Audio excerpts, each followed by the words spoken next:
Mic check 1, 2. Yeah, so it should be running.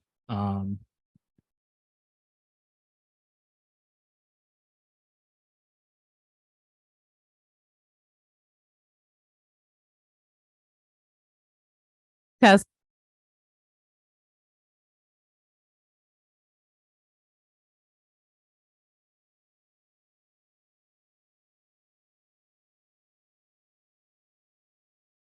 Test. Okay.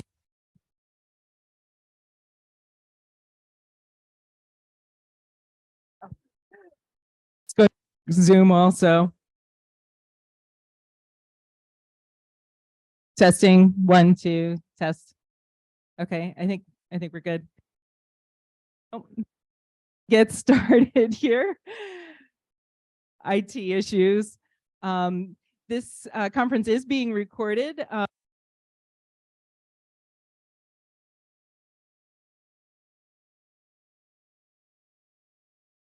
So a couple of to get out of the way. Bathrooms are straight back and to the right, or another set of bathrooms down this hallway to your left. This is an there is a smoking gazebo out here. If you just go out the door, you'll see it. If you want to smoke, you can go out there. Thank you all for coming. My name is Lori, Lori Kerrigan with the Monroe County Conservation District. Welcome to the 2023 NPDS Engineering Solutions Workshop. The last time we met with you guys was in 2020, right before everything was shut down with COVID. We've been doing Zoom ever since then. So we have a great lineup for you today. A couple of keynote speakers, guest engineers, Mike Silk and Drew Wagner, along with Chris Metzler, who is the new engineer at Pike County Conservation District. Ellen Enslin is here with us today as well. So there's refreshments. I'm sure you guys already found the coffee and some goodies out there. Lunch.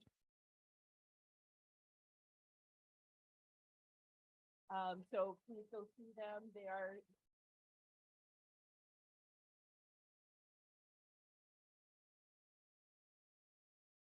technology would work, that would be great.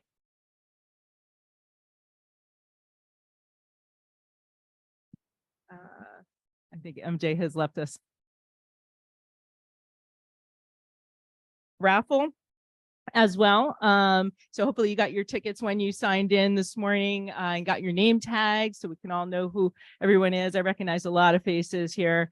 There is a survey code on your agenda. So if you guys don't mind mid or later on during the presentation, just scanning this code and you can give us some feedback, any presentations that you'd like to see in the future, what you think about the usefulness of the presentations that we're giving here today. We always try to be so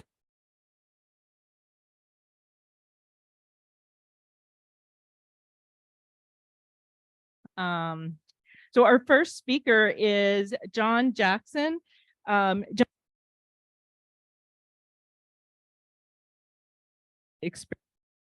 Extremes, river habitat ranging from hot deserts to cold alpine mountains to wet tropical forests and hardened urban corridors. He is a senior research scientist at the Stroud Water Research Center. He leads pioneering research into the effects of human activities on pollution-sensitive freshwater species like mayflies. His team samples 75 to 100 sites per year. This work has helped Stroud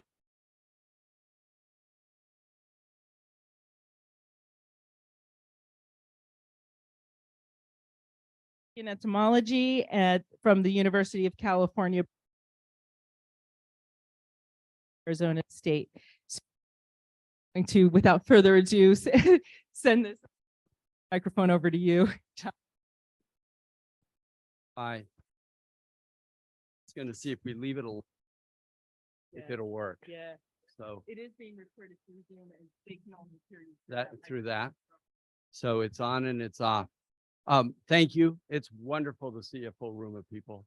We went a long time where it was all on Zoom, and that's a headache when you're doing presentation. my title today is the science of buffers. So can we downsize some of the Zoom stuff? Only because I use tops and bottoms. I wasn't thinking about that being Zoom. But I'm really going to do today is talk about designated uses. I'm going to talk about special protections, something that are really important up here. I'm also going to talk about impairments and stressors, because before you talk about BMPs, you need to know what you're looking at, what laws are that are tied to it, designated uses and special protections, and what the impairment looks like. I'm going to use data from the Delaware, and I'm also going to put on a different hat and represent the Stroud Restoration Team. The Stroud Watershed Restoration Group does a lot of work in prevention as well as restoration. And it's in there that I'm going to emphasize what buffers do for a stream. So one of the first things to remember is Clean Water Act, 51 years. It's the framework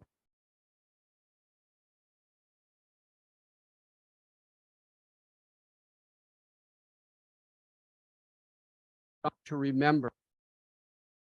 On the mic, or is it okay? You want me to just move away and yell? Is that easier?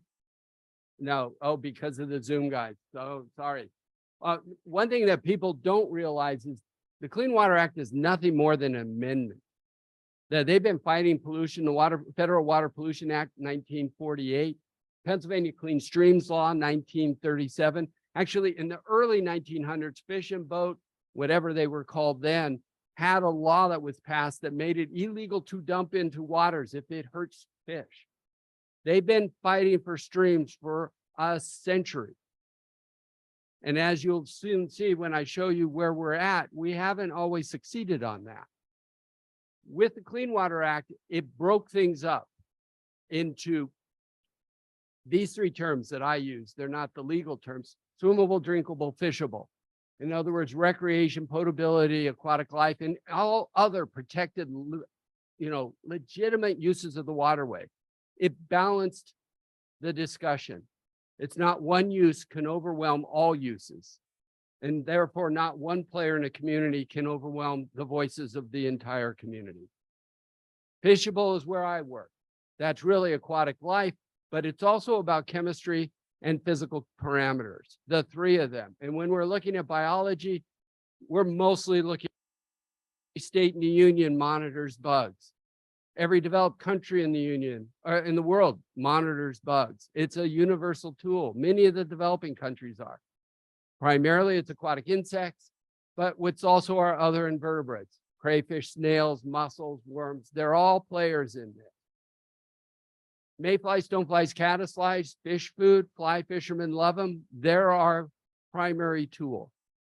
And when I work with interns, and I work with interns every summer, the key to them, within a week or two, they can tell a good stream from a bad stream just by being able to tell, grab some rocks and see these bugs. If they're there, good stream. If they're missing, there's a problem.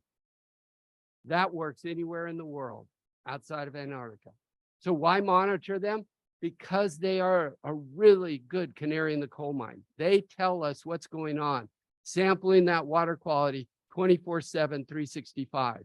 Much better than a glass of water, which is 1 second at that moment, what was in the water. So like I said, I've been lucky. I have sampled for years in the Delaware, from the headwaters, the drinking waters of New York, all the way down here.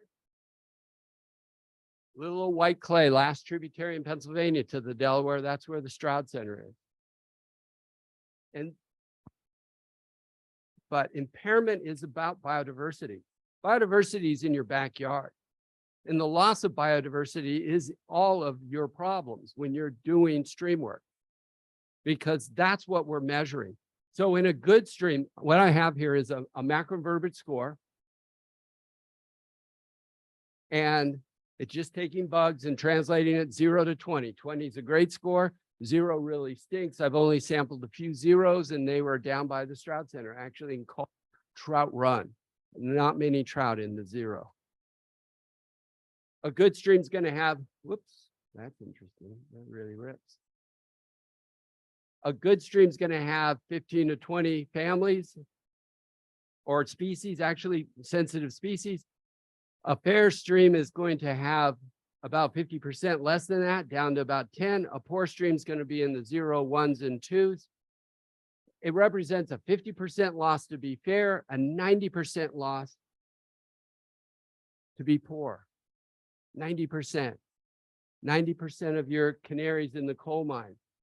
So that's like if you start with 10 canaries, a fair stream has lost 5 of the 10 canaries. A poor stream has lost 9 of the 10 canaries. If you think about birds in your backyard, that's like having 10 species of birds.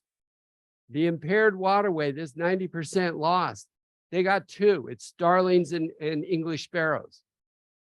You know, that's not a healthy waterway. But what's it mean? If that waterway is impaired, designated as impaired, there's no question. So many of the players are missing. It's another way of thinking about it is houses on your street, 10 houses. The Clean Water Act doesn't kick in until 8 of those 10 houses are empty. It's not a healthy neighborhood. It's not a healthy stream. So we have designated uses as well as special protection status. And it's in Pennsylvania, the terms are all kind of fishy, as in cold water fisheries, warm water fisheries, trout stocking fisheries, migratory fisheries. And then embedded in that is special protection status, exceptional value, and high quality. Excuse me. What most people don't know is those designated uses are actually degrees of degradation. So this is my macroinvertebrate score again. EV stream down to warm water fishery. EV streams have better bugs. It scores higher. Cold water fisheries a little bit lower. Trout stocking a little bit lower. Warm water fishery, the worst of the bunch. So a cold water fishery is better than a warm water fishery, and an EV stream is better than a cold water fishery. There's actually logic behind this, and it's degrees of degradation. It's just most people don't think of it in those terms. But then you can also tease it apart. These are all data from the Schuylkill, 150 sites in the Schuylkill River Basin. And I'm comparing it to forest, row crop, and population density. So the Schuylkill is very mixed. There's farms and there's urban. Well, what happens is we chop down the forest and replace it with either row crop or people.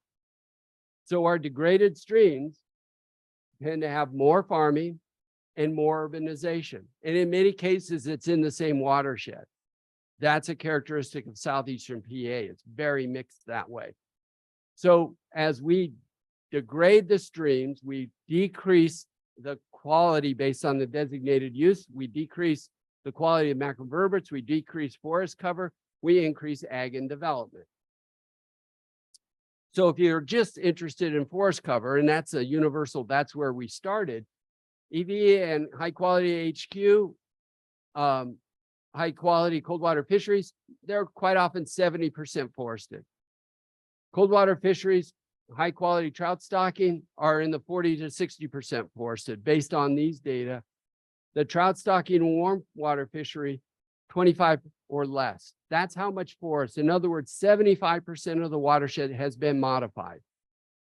But it's not just about forest though. Remember, it's what we replace it with that matters, and what we do to protect the stream and its residents from the other things that we're doing on that landscape.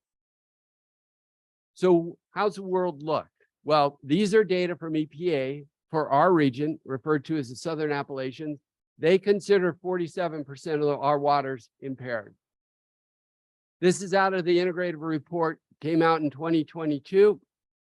21% of Pennsylvania's rivers are considered impaired. In other words, failing to support their designated use. That there is something going on there that a legitimate use is not being supported. But when you think about it, look at the number at the bottom here, almost 28,000 miles. 28,000 miles of impaired waterways. And remember, those are the worst of the worst. You got another equal to that number, if not more, that are right next door, degraded, but not crossing the line. PA portion of the Delaware, 44%, 4,700 miles in the Delaware, in our part of the world. So what's that mean? This is a map of blue lines. This is probably got a third of the overall blue lines, but you get the idea. We live in a wet world. And here's the red lines thrown in, the impaired waters. So this is southeastern PA over to the Susquehanna, all the way up to the Lehigh. Lots and lots of poor quality polluted waters, but also lots of clean water. What's it look like at a county level? And you can get all of this out of the integrative report. This is Chester County, where the Stroud Center is. 1,000 miles of stream, 72%. But look at the number. Think about it in feet, because most people don't think about river miles. 5 million feet of streams in Chester County. Now, Monroe County up here, you're far less developed, far less ag, only 102 miles, but still 500,000 feet. But it's only 10% impaired versus 72%. If I threw in Lancaster County, that's 89%. So what's the current condition of the Delaware? Well, I've taken our data. This is 350 sites. And I do this to show you it goes from really good streams, averaging around 18, all the way down to some lousy ones that are in the 1 and 2s. What do you notice? There's no break point. There's no threshold. There's always talk. Give me the threshold. How much can I do? This is the response of hundreds of species, and we're just slowly knocking their legs out. They don't all die at once. They gradually find that waterway uninhabitable. So when people ask me, I say, on average, the Delaware's fair. About 50% of the waters show significant degradation. If we were running statistics on it, the middle of the yellow and below would all be statistically different from our best streams in the blue. But whether I'm looking at the Schuylkill or I'm looking at the Lehigh, in general, you get some good ones, usually around a quarter. You get some impaired ones, often around a quarter. And then you get this big middle category, 50% or more. The most important thing is to remember every red stream used to be yellow.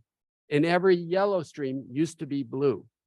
And as the world changes, we need to help streams not continue falling down this slope.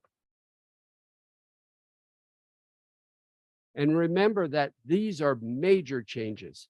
50% loss of your sensitive species, 90% loss of your sensitive species. These are not small. These don't require statistics. We just do that so that people have confidence. But if you knew how to walk into a stream and look for bugs, you'd say, there's something wrong here. It's not looking good. So a question we're always asked, is the Clean Water Act made a difference? And that's a yes and no.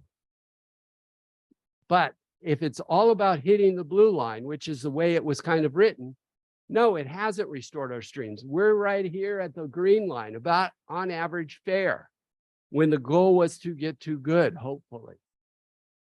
So what's the cause? What's going on? It's all about people. Degradation is all about people. It's about people directly and people indirectly. It's about farming and it's about urbanization. And those are connected too.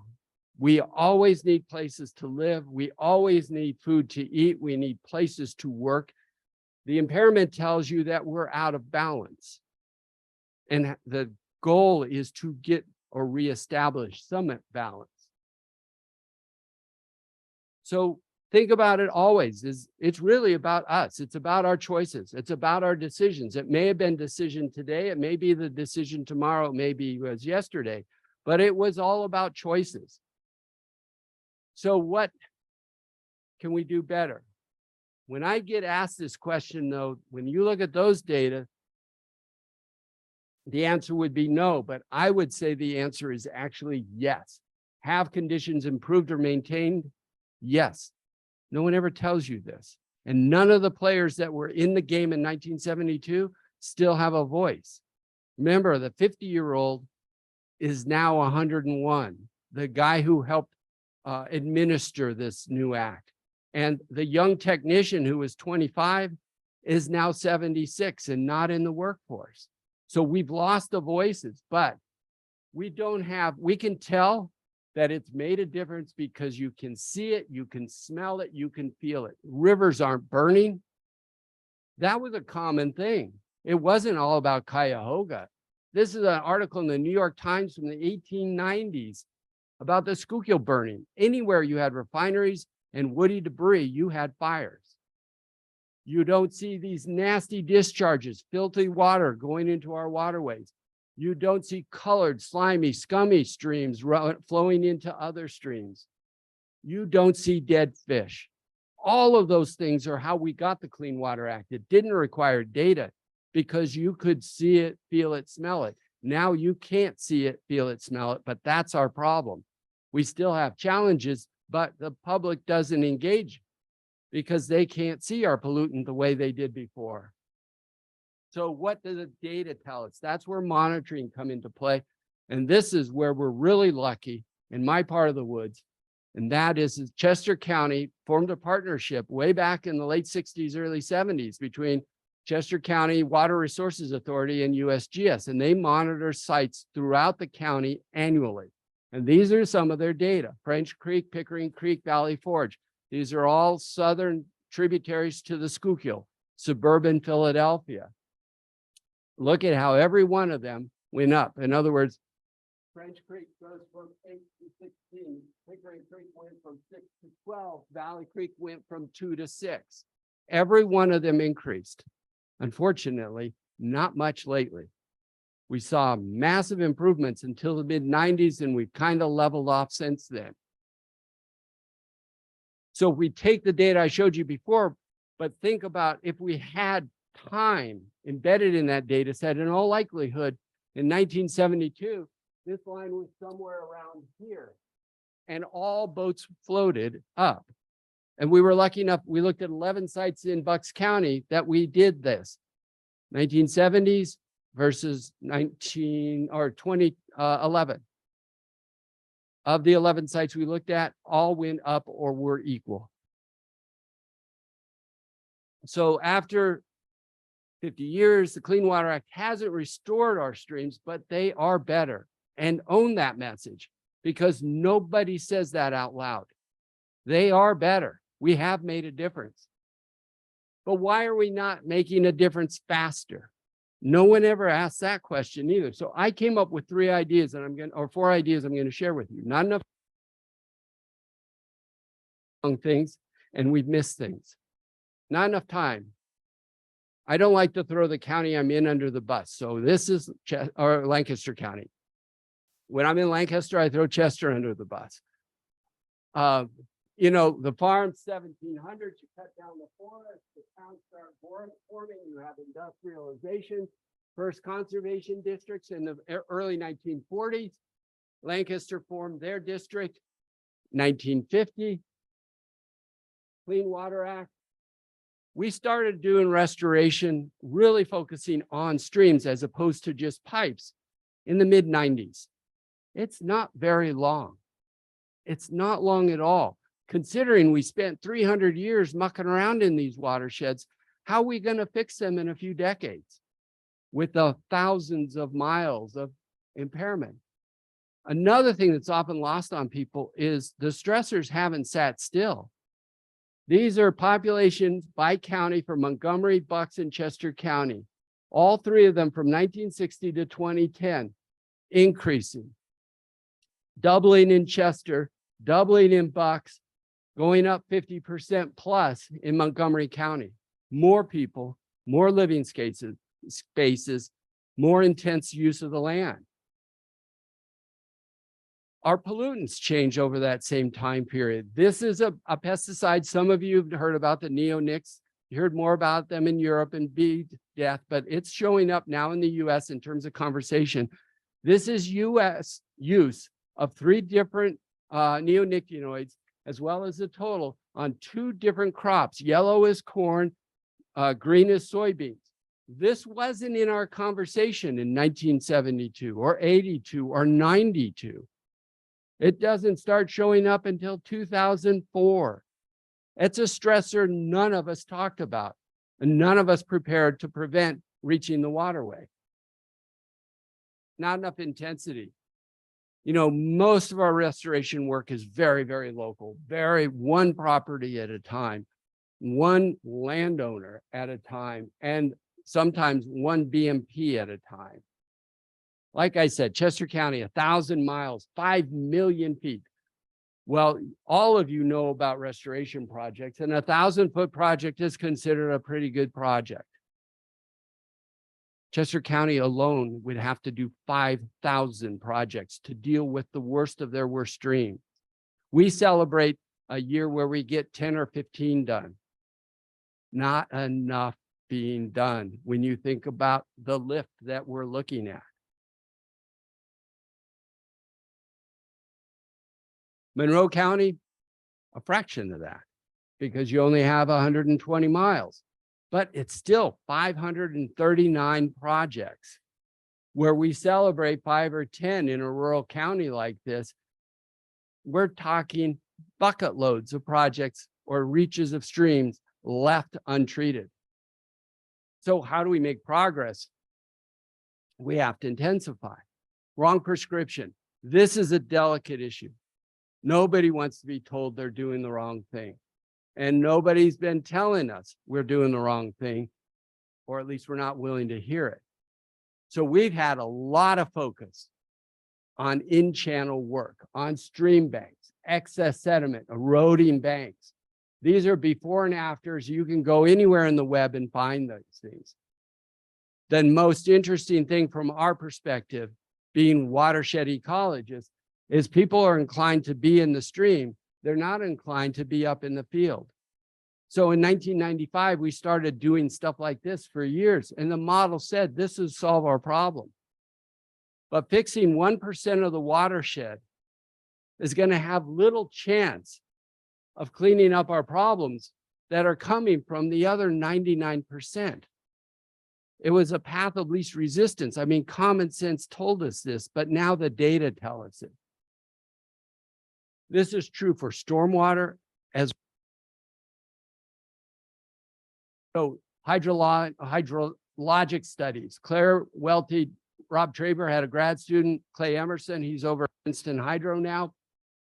His PhD, he looked at Valley Creek, Valley Forge, 100 stormwater BMP implementation, could measure no hydrologic change after 100 stormwater ponds, et cetera, have been put in.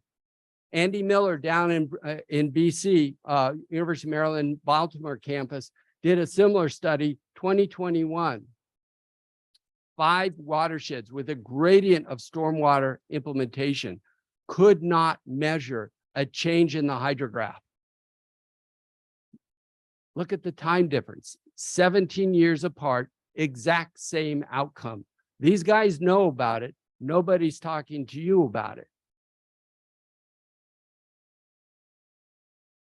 We see the same thing when we're talking about impairment and ecological uplift. So Emily Bernhardt and Margaret Palmer, University of Maryland, studied dozens of restoration projects. Notice the title, River Restoration, the fuzzy logic of repairing reaches to reverse catchment scale degradation. Watersheds are impaired when you have an unhealthy stream because the watershed makes the stream. You'll never have an impaired stream outside of a point source that you don't have an impaired watershed. That's the basic science. They did a literature review. That's what they found. Bob Hildebrand got Chesapeake money just a few years ago. 40 different projects failed to measure ecological uplift from the restorations. Geomorphically, they changed them. Biology didn't care. So one of the challenges is we're dealing with quality and quantity of water in these questions, and those are not always the same, and they're not always easy to address at the same time. Last thing, missing something. This is the big black box, but I mentioned a few things that you may know about. Hand sanitizers, triclosan, they took it out, showed up everywhere. We were throwing an antibiotic everywhere.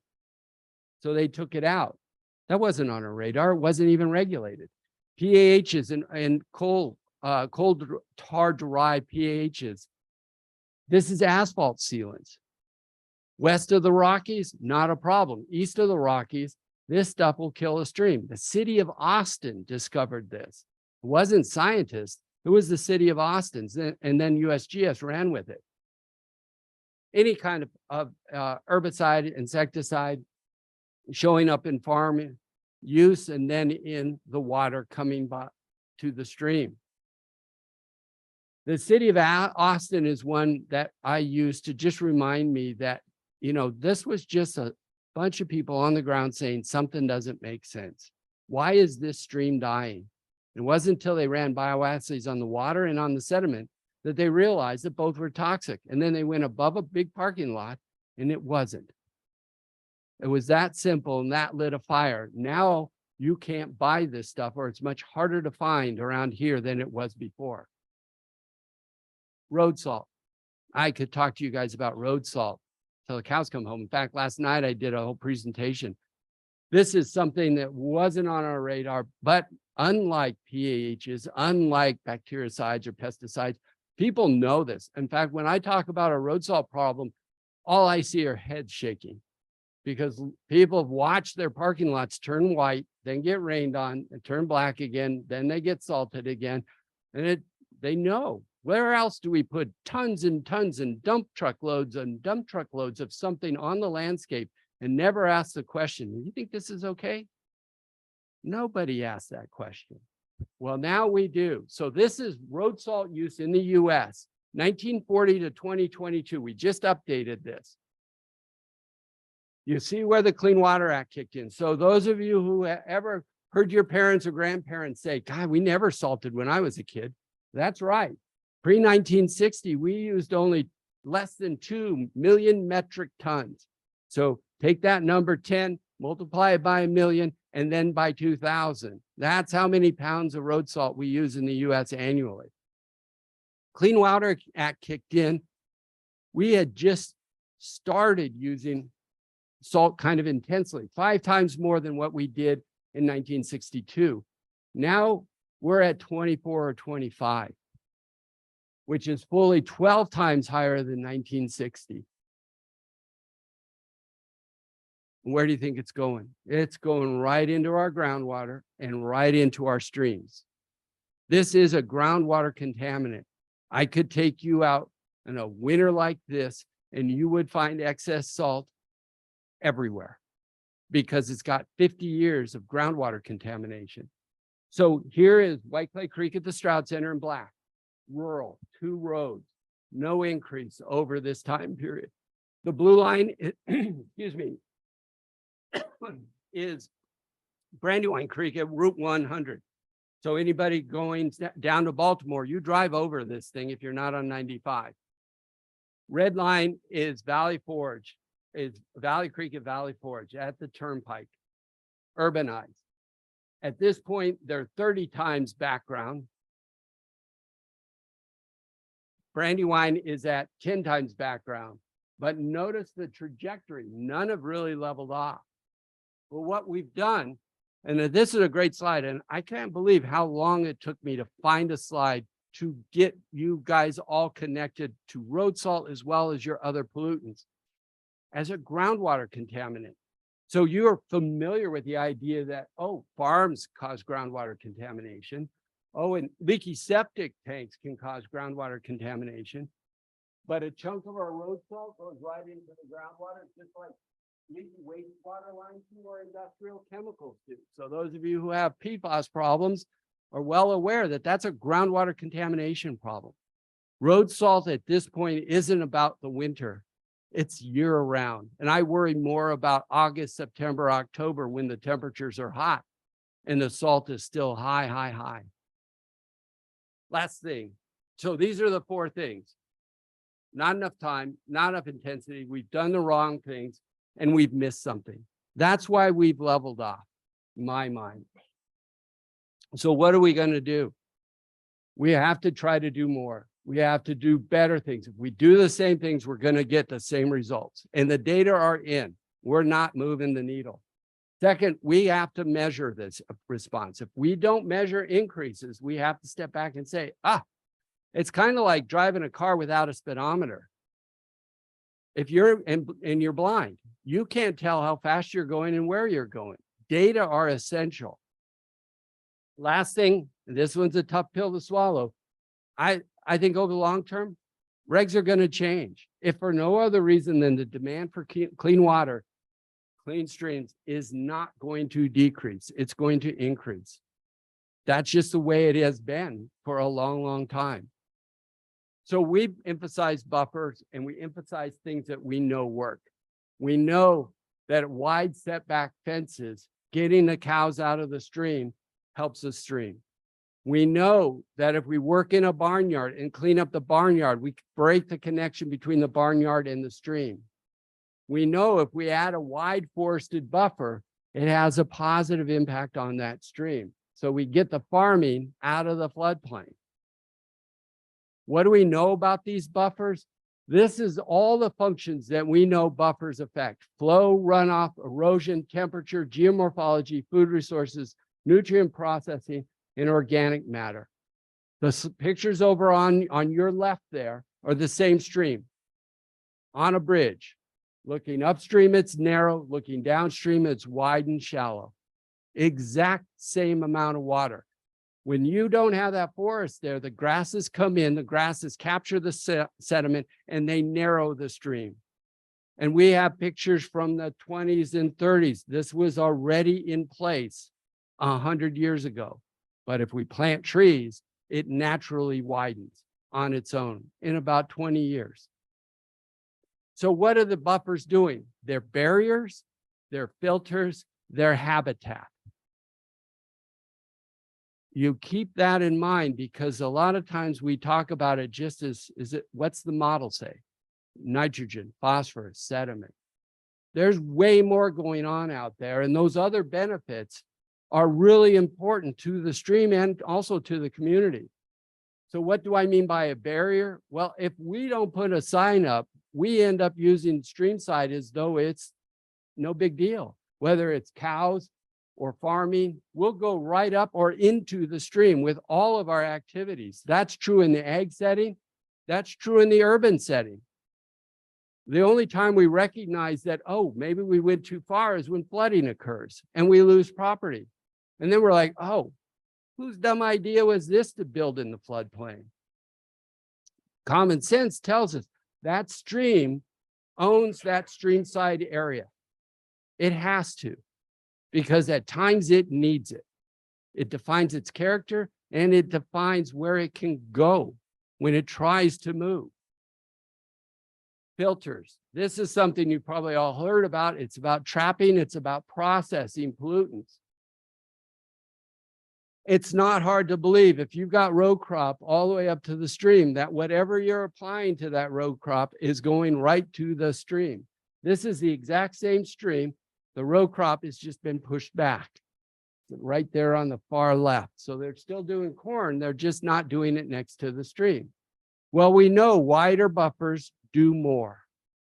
So these are data for atrazine, efficiency of removal, grass, shrubs, and trees. Trees are more efficient, whether it's a narrow buffer or a wide buffer, but as you widen the buffer, the efficiency increases. In other words, your filtering makes a difference. Well, these are all the things that improve when you widen the buffer. Subsurface nitrate removal, sediment trapping, stream width, stream channel meandering and bank erosion, temperature, woody debris, and then bugs and fish. All of those things see ecological uplift when you widen your buffer. Get it in, then make it widen. This is based on a literature survey. Most of the recommendations just say greater than 30 meters. In other words, it gets iffy after 100 feet or so, whether how much data you have for wider than that, but they're seeing positives up to 100 or greater. We did a simple study at the Stroud Preserve. This is back in the early 1990s. We studied for 15 years. We widened the buffer and we put in what you might call an infiltration trench or a conservation berm, or we call them level lip spreaders. When we did it, we worked with the Chester County Conservation District. Our lead ecologist on this is also a civil engineer. He had to show them how to do this because nobody had ever installed one of these in 1992 or 3. What did they get as an output? They reduced their nitrate loading 26% just by widening the buffer and putting in the infiltration, the level of spreader. Total suspended solids went down 43%. So we've spent a lot of time looking at the benefits of this buffer. And one study, the widening of the stream is a key element because that's biologically active. So then we did a study looking at 16 different streams where we could do that upstream meadow, downstream woods comparison. This is the publication. It's a contrast, just widening the stream bed. So if you're in the deforested area, it's narrow. If you're in the forested area, it's wider and therefore twice as much biologically, ecologically active surface. These are what we saw. If you put in the buffer, 1.5 to 3 times wider, up to 2.5 times slower, longer residence time for your water. Therefore, what? More time to process. Up to 5 times more biological activity. What did that lead to? Up to 9 times more nitrogen uptake. 4 times is typical across the sites. 2 to 5 times more phosphorus uptake. It's variable. Up to 3 times the atrazine degradation. We were surprised by the atrazine because we thought photodegradation was going to be more important. In other words, being out in the meadow would be more important than being, but the biological activity was more important than photodegradation. This was all in small streams, 1st to 5th, and the impact is actually greatest 1st, 2nd, 3rd order streams, which most people don't realize are our dominant streams. So this is right out of Leopold and Woolman, 1st down to 10th. So the Mississippi in this table would be, there's one Mississippi and it's the 10th order stream. The top 3 here are 86% of our stream miles across our landscape are these very small headwater streams. That's where your water comes from. That water gets to the big rivers by way of the small streams. And that's where the impact of the buffer is greatest. Last thing, habitat.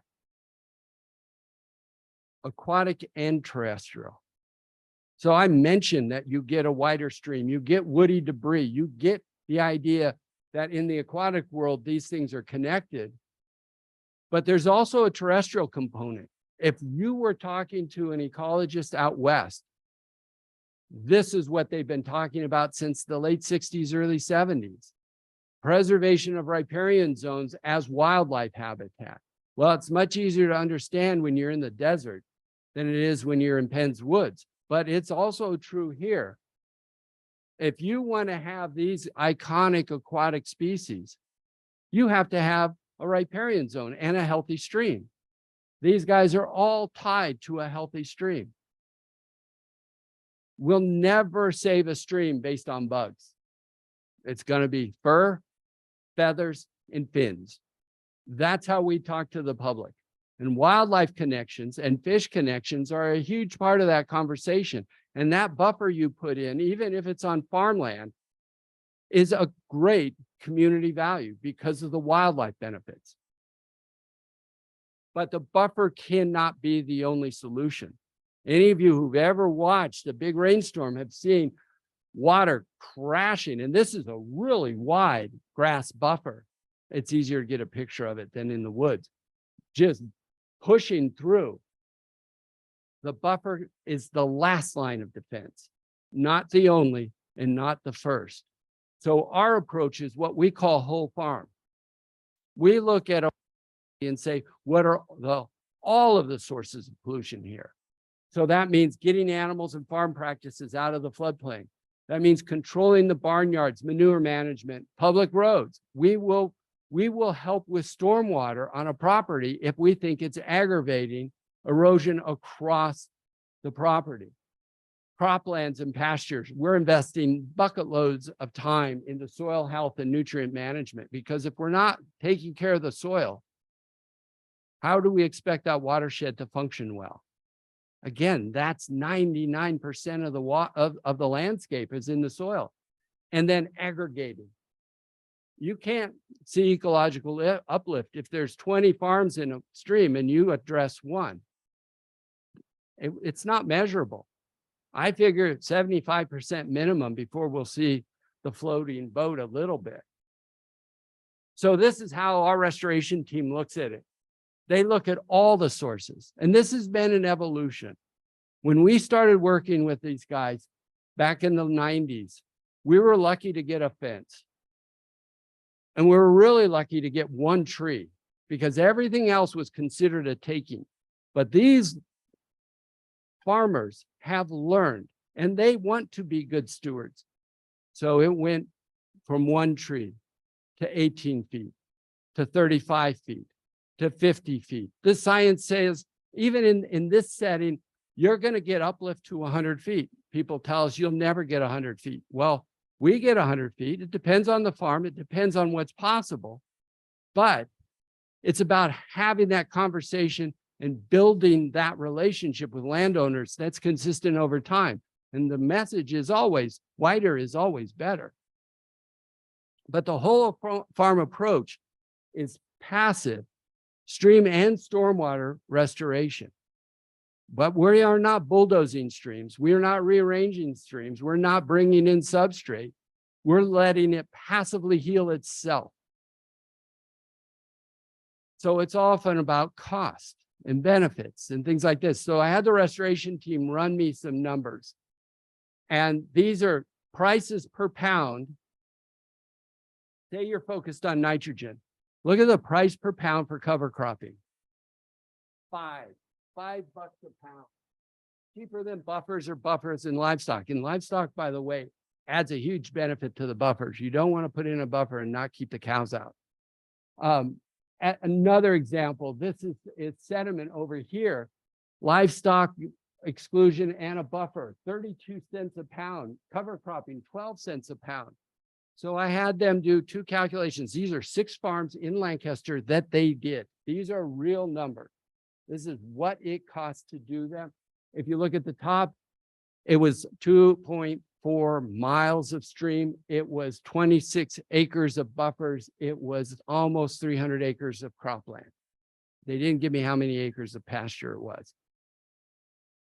We did 2 examples of what people would call stream restoration. I would call it stream engineering or stream reconstruction. $500,000 a mile. That's unreasonably, that's a number you never see anymore unless they're doing nearly nothing. And then we added $5 million a mile. We saw Maryland DOT put in a project in a stream that was not in bad shape, but it got captured in the Chesapeake TMDL. They took out the buffer. They did $5 million a mile in that restoration. Look at the cost, though, for either one of them for nitrogen removal. $1,300 or $13,000 a pound versus $5 for cover cropping. Same thing, look at the cost for phosphorus. It's not even comparable once you look at real costs. And all of you have seen these projects, and all of you know they're big ticket items. It's a little different in urban, and it's going to be more complicated. But anybody who's ever worked in agricultural landscapes where you start doing tiling, you start doing drains. Drains are the same as stormwater management in an urban area. You're basically putting in and strengthening the connection between our living world and the waterway. And that's why now we talk about the dead zone in the Gulf of Mexico. What changed? Amount of fertilizer, but also drains. Quicker delivery of nitrate to the Mississippi and eventually to the estuary, the Gulf of Mexico, which is nitrate starved. That's what causes the algal blooms and then the dead zone. So these are the things I've emphasized. We're going to have to do more. If we don't do more, do it different, we're going to get the same result. Second, we're going to have to evaluate ourselves. We're going to have to grade ourselves. You do that by measuring impacts. Measure, measure, measure. Last thing is we're going to be visiting regs. There's just stuff we don't know about. There's no road salt reg. There's no PFAS reg. We live in a changing world. We learn, we have to adapt. And sometimes the regs are going to change. Also, society helps define what we want and over time too. So we're falling short. Remember, Clean Water Act wanted us up here, but also remember, I think all of our boats have floated. We just don't have the data to talk about it, but we have the visual observations. You're not reading about fish kills all the time. So last two things. Our progress is slow, if at all. 44% of the stream miles of the Pennsylvania portion of the Delaware are impaired. We got a lot of work. 4,700 miles of stream. And remember, those are the worst of the worst. These are all data that you can see. All you have to do is go to DEP's website and look at the integrated report. And the amazing thing is this came out this year, and in our part of Penn's Woods, there was an uproar. Look at how bad it is.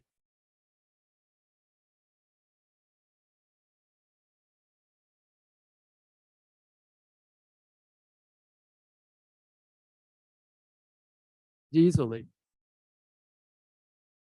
The second thing, look to the present. We need to quit blaming the past.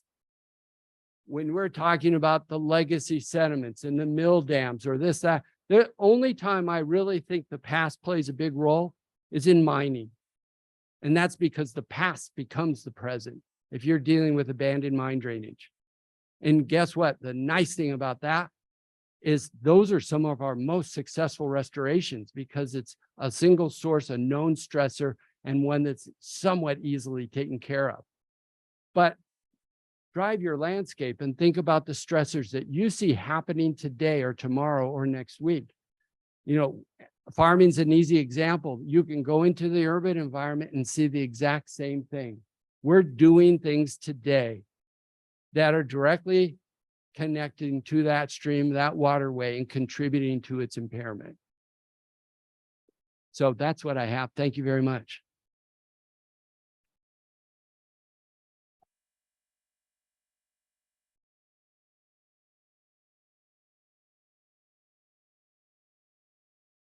Yeah.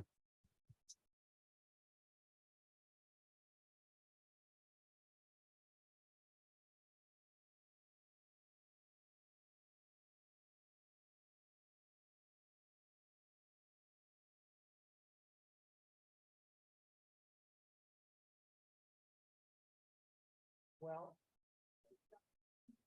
so yeah, for a guy, he's asking why does a developer not get credit when they change row crop to green open space, is what you're saying, developed open space.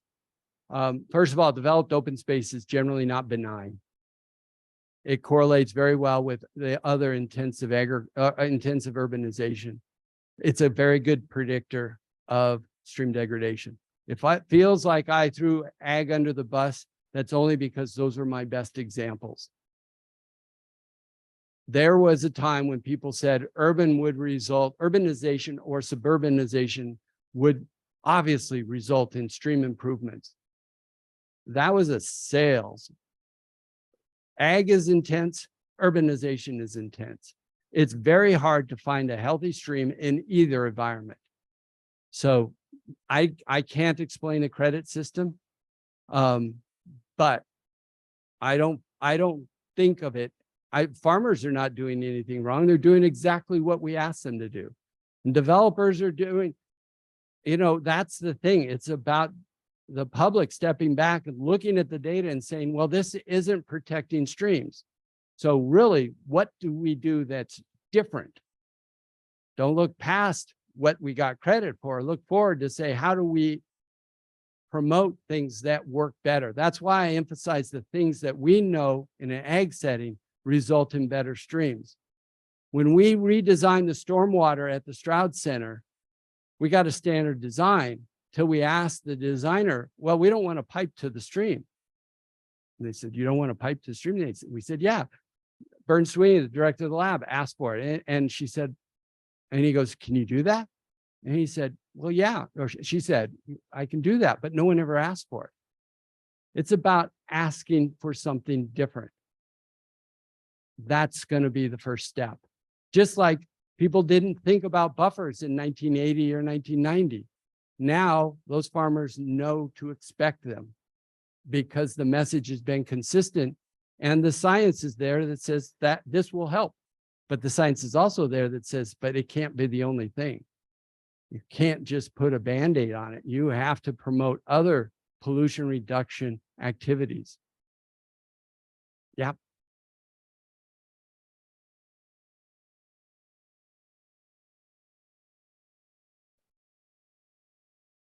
No, they were actually mostly rural.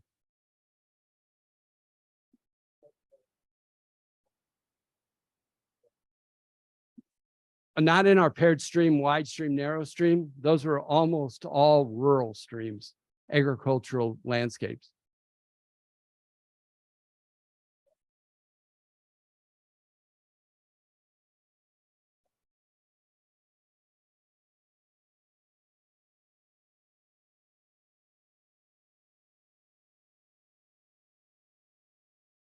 Again, we measured those benefits in streams that were not impaired. You can't measure the benefit of a buffer if it's impaired, because remember, that's telling you at that point, that entire watershed is stressed this stream, and adding a buffer, that's a Band-Aid on a bleeding artery. That will not be measurable. That study was specifically designed to work on relatively healthy streams to show the benefits of just having streamside vegetation that adds to habitat, adds to buffer. Then one of the things, even in an urban area, the message of putting a buffer in a park area is that you're not going to put soccer fields there. Why would that not be good? Well, walk across the soccer field during a rain event. You may as well put asphalt down. It will be so compacted that the whole thing is just runoff. So that it's so much of this is common sense for you. You guys have the experience. You've seen almost every example I probably threw up here. Yeah, in the back. No, green.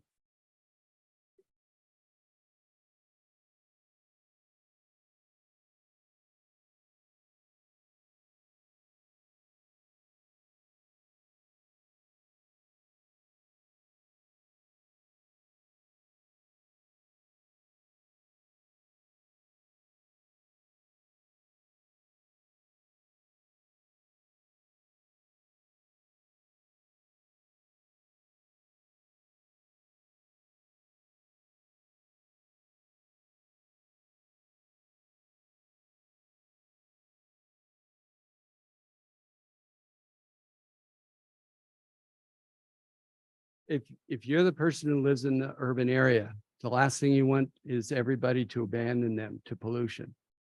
So no, we can't we can't choose one over the other. It is going to be different. There's built infrastructure that has to be overcome, and that is going to be decadal and revisiting mindset. But it's also so many players.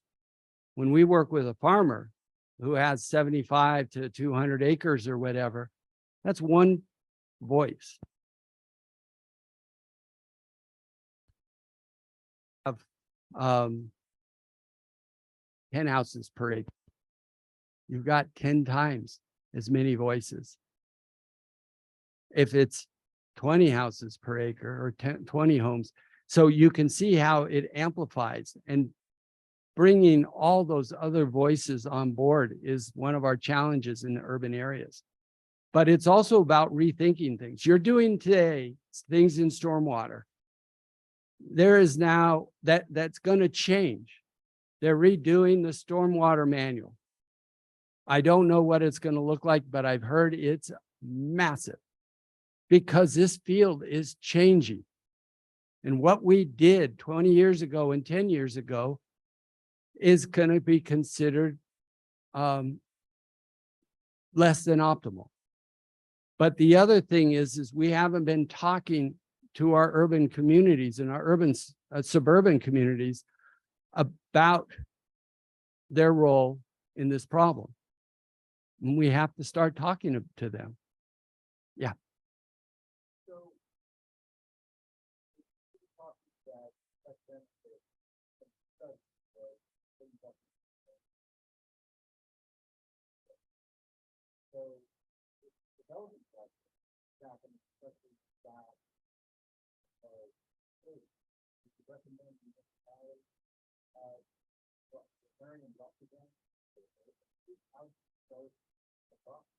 That we are seeing that in some municipalities. This is outside of my wheelhouse. This is where planners come into play, people that integrate. Yeah, they talked about buffers. They've talked about changing, at least for new development. First and foremost, with new development, there's somewhat of a blank slate. So we can do things differently. Then retrofitting older things gets harder.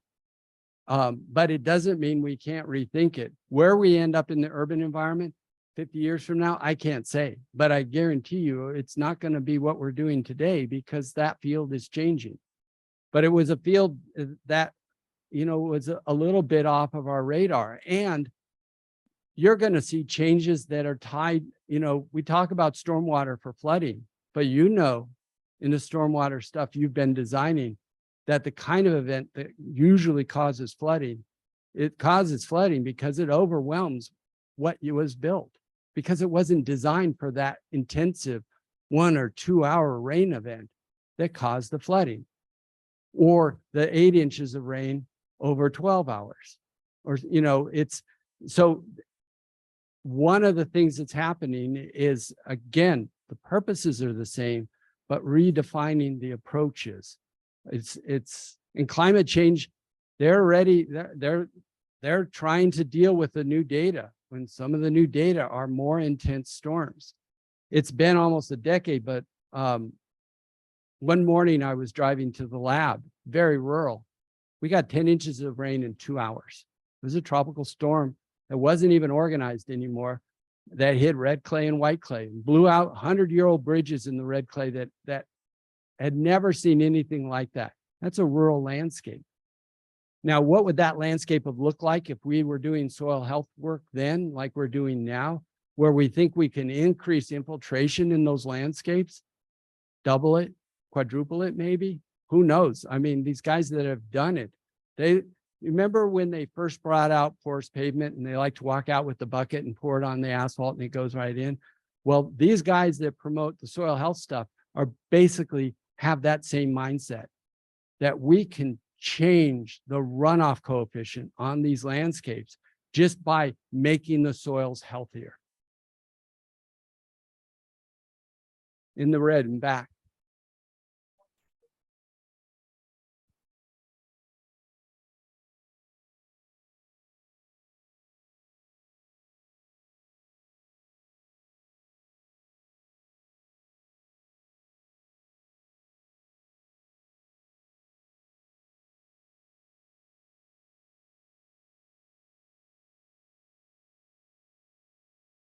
Yep. We got a problem.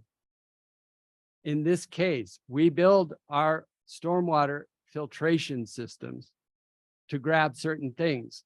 Well, sodium chloride stays in solution. So every winter, we replace a portion of our groundwater aquifer. All year, it's losing fresh water, and all year it's picking up new fresh water in the form of rain and snow infiltration. In the winter, when we use road salt, all of the infiltration that occurs during those months is salt water. We've measured runoff off of these parking lots. The conductivity can be through the roof, 50,000, 100,000 microsiemens per centimeter. 100,000 is twice seawater.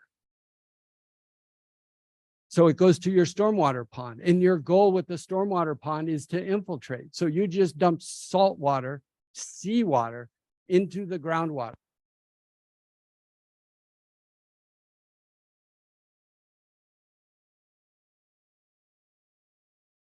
"20 years old, 30 years old, that salt that's coming out is not last winter's. Last winter is only 1 out of 50 years. So yes, that's going to be part of our challenge. And all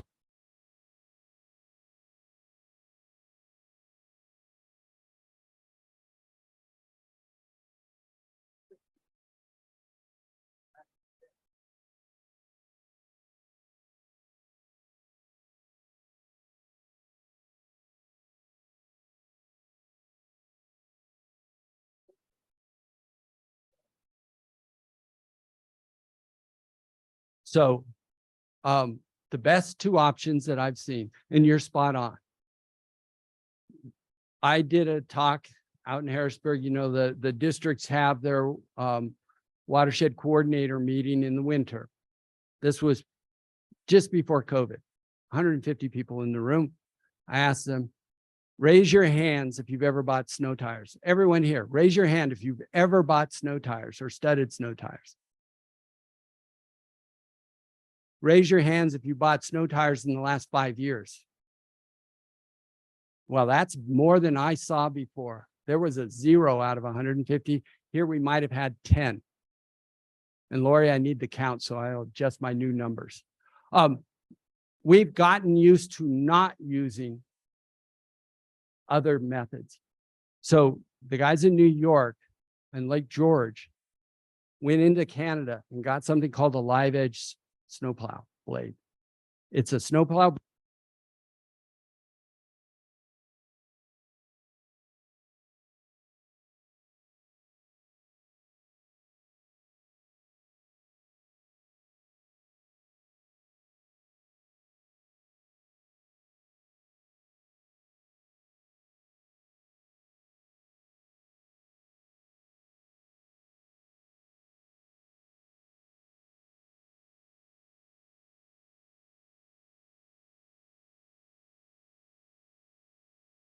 Maryland is way ahead of us. Maryland DOT took it to heart because right now Maryland 50 milligrams per liter chloride. If I was to guess, in suburban Philadelphia, less than 10% of our streams wouldn't exceed that category. They brine and brine and brine. They brine right through the blizzard. They figured something out that makes total sense. We all know it. You put down rock salt and you've got a return interval of an hour or two, and it's a big old chunk of rock salt. It's not gone. It's still there. The plow comes through and it dumps the salt onto the edge off of the road. Then you have to put down new rock salt. You put down brine, 23% salt water. It goes straight to the asphalt, spreads out, and the next time the blade comes through, it's a thin layer that doesn't get easily removed. They cut their salt use by 50% and open the roads 2 hours on average earlier. We need to figure that out. We need to do tests, because those are two examples. They didn't sacrifice anything. In fact, I would say Maryland could decrease their salt use even more and still return the exact same conditions they have now. Because unfortunately, 50% isn't going to change the story. It just slows down the salt pollution to our groundwater. And we're going to have to do things, because those of you who pay attention to bridges know the bridges, the aging of the metal and the aging of concrete is accelerated by this high concentration of salt. I've had lunch with PennDOT and Turnpike guys, and their first question to me is, have you found any kind of paint that can hold up to the salt load? Because they know that they have a salt problem and they're trying to paint their way around it, and it just peels the paint right off the bridge. There was someone in the back.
I think that they treat brine as a de-icer. So they call it an anti-icer and a de-icer. It's mostly applied right now before the storm to prevent adhesion. But the Maryland example tells me that, and I would assume Maryland, because Maryland goes from the coastal plain to the mountains, they are dealing with freezing rain in that interface. So this is a question that we have to work on. But and also, you know, one of the crazy things, for some reason, their sense system that helps the state treat their roads.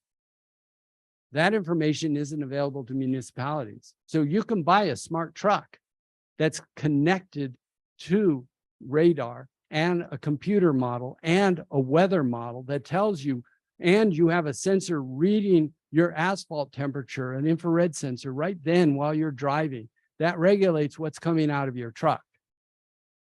That kind of high tech is one way that we can go a long way. So some of these consultants that train on this, I've heard say things as high as, oh, we can reduce your salt use by 70% and save you money. I don't know, but the alternative in some ways is going backwards in time, and that is you have to pick and choose when you're going to be on the road. It's just like anything else. If there's a tornado coming and you decide to drive toward the tornado, at what point are you taking risks that the rest of society can't cover? And that's, you know, winter storm things are going to fall into that category. Maybe we have to slow down. Although you and I know that whether you're at 10 miles an hour or 50 miles an hour, when you hit the ice patch, you're looking backwards pretty quick. That's where studded tires come into play. That's where chains can come into play. I grew up in Colorado, and when it gets bad in the mountains, chain law goes into effect, and nobody can be on the road if you don't have your chains on. It's about expectations. I don't have all the solutions, and the solutions actually have to come from the people, but we do have to help them see alternatives. Because if we don't, then we see no change. If we see no change, then 10 to 20 years from now, the salt in our fresh water will be double what it is today. Because every winter, we're replacing fresh water with salt water. And that means it's going to be in your drinking water. That means your industries are going to have to deal with it. That means your agriculture is going to have to deal with it. It doesn't, unless you're going to go and deionize it, which is one reason we don't do desalinization. It's really expensive. Then we have to figure out how to use less of it, because we have no barriers to keeping it from contaminating our water. I thought I saw Lori. How long do you want to run on this, Lori? I don't want to. Oh, we're good? Yep. As long as we're on schedule, we're good. Never mind.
That's an even bigger lift. I have seen those conversations about easements, buffer easements. But I think the way the conversation, first, people have to realize that every one of them has a downstream neighbor. They don't want someone upstream giving their backyard a problem, whether it's volume or quality. And so it's a collective thing. And we have more success at this point or more experience having that conversation with farmers because they are stewards. They think of their activities as being environmentally important and impactful. Homeowners are not taught that. It's just like somebody who uses a lot of insecticides in their backyard. This was in an editorial I read recently about fireflies, and a woman who kept the writer who kept a wild backyard had all these fireflies, and her neighbors came over and said, "How come you have fireflies and I don't?" And she said, "Well, how do you treat your trees? How do you treat your lawn? Where are you using your pesticides? That's why you don't have fireflies." We don't do a very good job at talking about ramifications of our own choices every day. And it's not, regulations are not going to be the answer. It's about just recognizing your chemical footprint and the choices that you're making that then affect your neighbors or have ramifications you never thought about. You just didn't want mosquitoes, or you want a dandelion-free lawn, or something else. But then you wonder, well, I don't have the birds I used to have. Well, there's no food. And nesting birds need bugs. They may be seed eaters for 90% of the year, but if it's nesting season, they're going to look for those little protein pills, the bugs, if they can. It got, there's always about choices, but we have done little or nothing to talk to people. I talked to 7 municipalities last night about road salt. This was discovered in southeastern PA based on Philly water, drinking water, because they measured the Schuylkill, and they had the data that showed between 73 and 99, salt in the Schuylkill doubled. Sodium doubled, chloride doubled. It was road salt increasing at a time when no one talked about it. These 7 municipalities asked me, how come we've never heard about this? This is a story that's over 20 years old. And it's not for lack of talking about it. I've been engaged for over a decade in the conversation. It's just hard. How many things do we have to worry about all at the same time? But one of the best predictors of degradation is people density, because of what we ask for. Road salt we're addicted to the conditions that road salt provide us. Our grandparents didn't have that addiction. We do. So how do we get past it? Because we asked for it and we paid for it every year. And that's actually true about most of our pollutants. Directly or indirectly, we've asked for it and we've paid for it in one way, shape, or form, because the providers needed to be compensated for what their role was. So it's all about us in a broader sense. And that's not a negative. It's just a realization.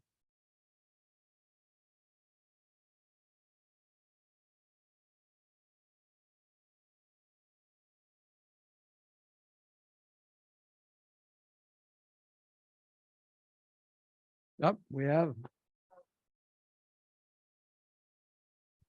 It's videotaped now. I may regret that. No, not generally, but if there was something you wanted, I could get you a copy of a slide or something like that. You can just send me an email at stroudcenter.org and I'll, unless it's something that I try, you can't see it, but I try to attribute everything I have in there. I'm very careful about that now. It didn't used to be. PowerPoint and cut and pasting used to be. But if I can't figure out where I got it, I might tell you, I'm not sure where I got that. It was an old slide before I started. And things disappear on the web, never to be found again. Thank you all for what you do, for who you talk to, for your efforts. You guys are the front line, not me. Excuse me, but it's really important that I talk to you about what we're learning. Because again, you're the ones going out. Thank you.